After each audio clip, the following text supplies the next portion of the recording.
Bienvenue sur Top Invest, la chaîne de Top d'investissement. Ici, on parle essentiellement d'entreprises de qualité. Avons-nous une opportunité d'investissement sur Moody's Corporation? C'est la question à laquelle on va essayer de répondre en se basant ici sur les états financiers de la compagnie. Je rappelle que ceci représente uniquement mon point de vue et non un conseil d'investissement. Et comme d'habitude, je me réserve le droit de me tromper. Donc, ici, on a cité cette compagnie-ci dans notre portfolio, entre parenthèses, CTO de rêve. Ok, vous voyez ici qu'on a du Moody's, d'accord? Donc, je n'ai pas encore eu à l'étudier sur cette chaîne-ci.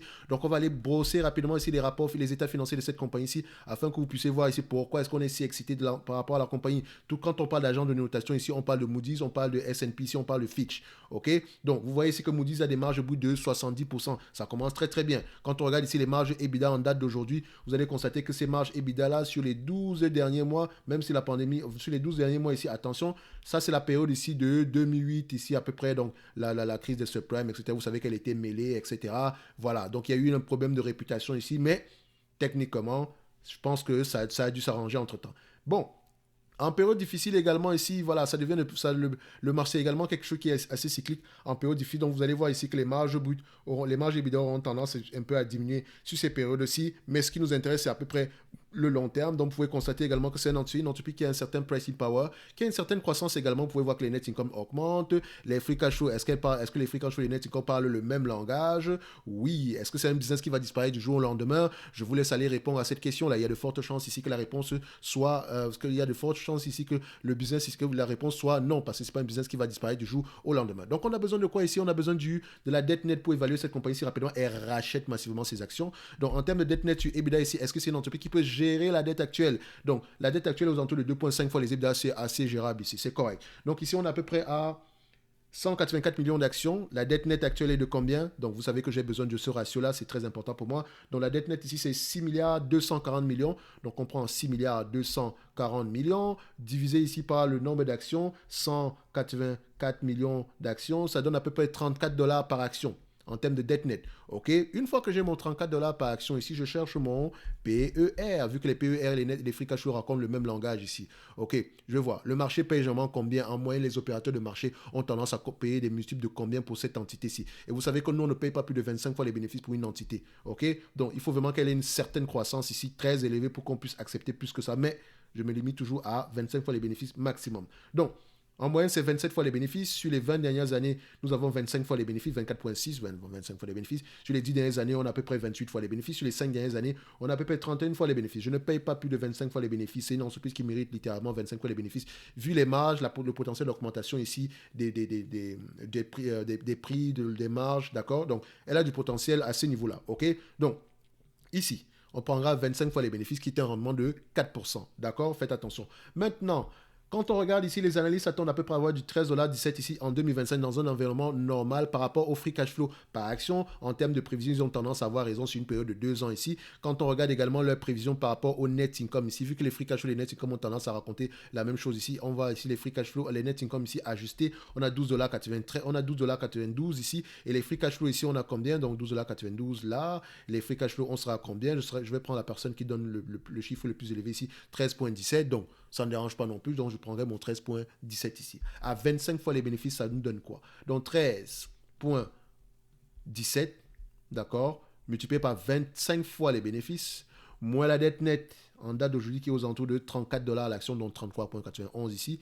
ça donne aux alentours ici de 295 dollars l'action. Donc en réalité, cette compagnie-ci est correctement évaluée par rapport à la croissance attendue dans le futur. Ok?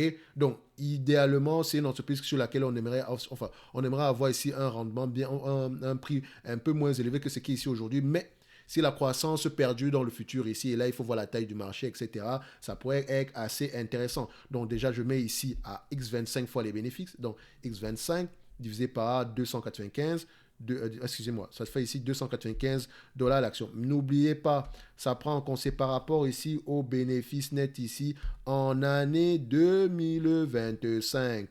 Donc, si on prend en considération le rendement, d'accord, le rendement ici par rapport à notre prix d'acquisition en date d'aujourd'hui, admettons que ça se réalise parce que voilà, c'est un business assez prévisible, d'accord, donc on aura un rendement par rapport à notre coût d'acquisition de 4,62%, ce qui me permet de dire que voilà, c'est assez correctement évalué en date d'aujourd'hui.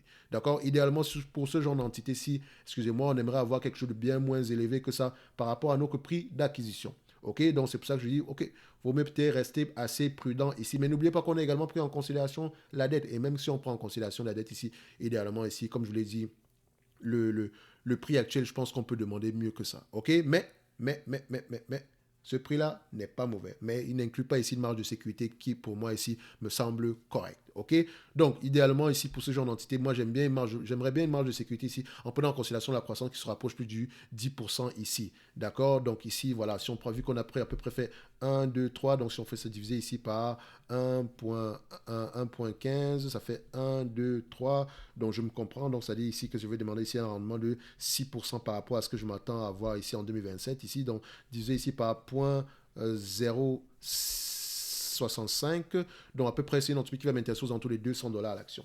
Ok, donc ceci n'est que mon point de vue et non un conseil d'investissement. Comme d'habitude, je me réserve le droit de me tromper, mais ça reste une très belle entreprise. Une très très belle entreprise. N'oubliez pas, en période difficile ici, voilà, aux alentours de 2008, on vous l'a vendu à 11 fois les bénéfices, 10 fois les bénéfices, sans prendre en considération la croissance des marges, la croissance des revenus. Donc, vous avez eu l'occasion de l'acheter plusieurs années ici en dessous de 10 fois les bénéfices. Et parfois, à certaines périodes, ici, on vous propose cette compagnie ça à 20 fois les bénéfices. Aujourd'hui, vous voulez l'acheter à ce prix? Non, mais non les amis.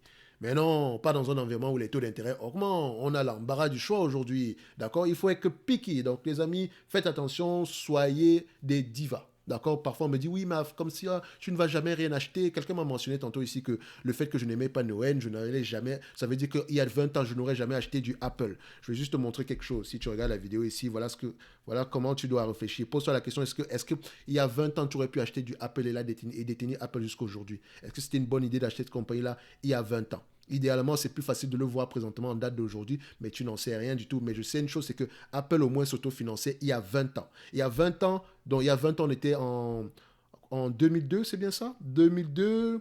Non, on n'a même pas d'informations par rapport à 2002 ici. Donc, en tout cas, il y a 20 ans, en 2002, Apple au moins avait déjà des free cash flow. C'est que Neoen n'a pas. Je dis bien ce que Neoen n'a pas.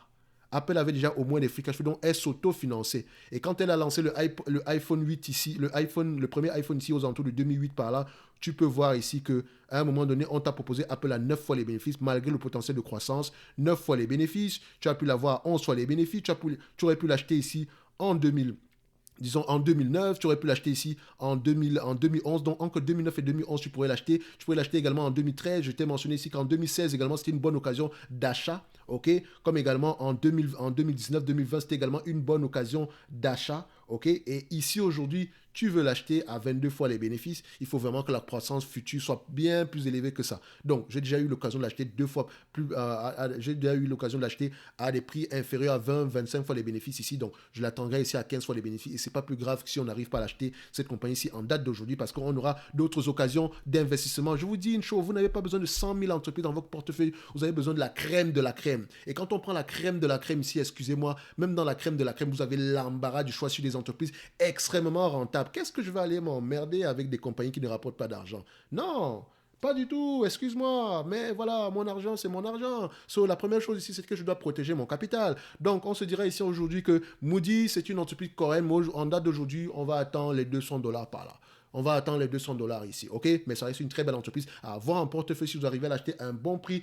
Ici, les amis, vous pouvez dormir sur vos deux oreilles. Et c'est ça qu'on recherche. On n'a pas envie de stresser quand le prix de l'action baisse. D'accord? Par exemple, pour quelqu'un qui achète du Google, quand le prix ou bien du Alphabet ici, on va le dire comme ça, quand le prix de l'action baisse ici, il rigole. D'accord? Il rigole. D'accord? C'est une compagnie ici en date d'aujourd'hui, on vend ça à 20 fois les bénéfices. Par rapport aux bénéfices nets attendus en 2025, on fait simple. On est juste au niveau des free cash flow, 7,88$ par rapport au prix actuel, 90,63$. Ça donne ici un rendement de 8,69%. Et par rapport à 2025, je cherche uniquement un rendement de 6%, surtout sur l'entreprise le potentiel d'augmenter ses prix d'au moins 15% en moyenne, ou même de 10%, c'est correct. D'accord? Tu vas peut-être me dire, oui, mais les analystes peuvent se tromper. Oui, quand on regarde sur une période de 2 ans ici, les analystes ici, sur les 5 dernières années, ils se sont trompés une seule fois, avec une marge d'erreur de 20%. Et ça, c'est par rapport au free cash flow, et les free cash flow peuvent être impactés par beaucoup d'éléments. D'accord? Quand on regarde ici les cash flows opérationnels, on se rend compte qu'on a quelque chose d'assez intéressant ici. D'accord? Quand on regarde ici les net income maintenant, en prenant en considération les net income, on se rend compte que les net income ici, ils ont également tendance à avoir raison au niveau des net income. Regardez les net income ici. Sur les 5 dernières années ici, ils se sont trompés à peu près 0 fois sur leur prévision à 2 ans. OK? Et les prévisions à 2 ans ici par rapport à la date d'aujourd'hui, c'est à peu près voilà, jusqu'en 2024. Et si tu vas jusqu'en 2025 et que tu veux extrapoler, tu te rends compte que le prix actuel peut être extrêmement intéressant. Pourquoi est-ce que je vais me casser la tête avec une entreprise qui ne rapporte pas d'argent? Et lis les rapports financiers sur Alphabet, tu comprendras pourquoi est-ce que les bénéfices nets ont baissé en date d'aujourd'hui et c'est que c'est conjoncturel. D'accord? Pose-toi la question maintenant, dans un monde où il n'y aurait pas d'Alphabet, oui, il y aurait peut-être du Google, du Microsoft ici, mais est-ce que Alphabet n'a pas les moyens de bagarrer contre Microsoft? Voilà, je te laisse répondre à cette question-là. Donc les amis, soyez extrêmement, voilà, extrêmement, comment on dit ça? Soyez exigeants par rapport au choix d'investissement et par rapport au prix. D'accord? Parce que c'est de là que votre rendement sur coût d'acquisition, votre rendement de dividende dépend de votre coût d'acquisition. Même si vous vous plaignez, genre, oh, les taxes, etc. Si vous achetez une entreprise américaine qui vous verse un dividende, même si on vous prend ici, voilà, un prélèvement à la source, ici, si vous l'avez acheté à un prix intéressant par rapport à votre coût d'acquisition. Par exemple, je prends un exemple. Si j'achète cette compagnie ici en date d'aujourd'hui, au prix actuel, Google en date d'aujourd'hui, au prix actuel, ça me donne un rendement de 8,70%. En date d'aujourd'hui, si on me distribue la totalité des bénéfices nets en dividendes, admettons même elle va avoir tendance à distribuer uniquement, disons, 50% de ce dividende, de ce montant-ci, donc c'est-à-dire 4,35% en date d'aujourd'hui, d'accord? Techniquement, c'est un prix assez intéressant. C'est un prix assez intéressant. Pourtant, si on me vend la même entreprise à 2 fois le prix actuel, vous comprenez que mon rendement va être divisé par 2.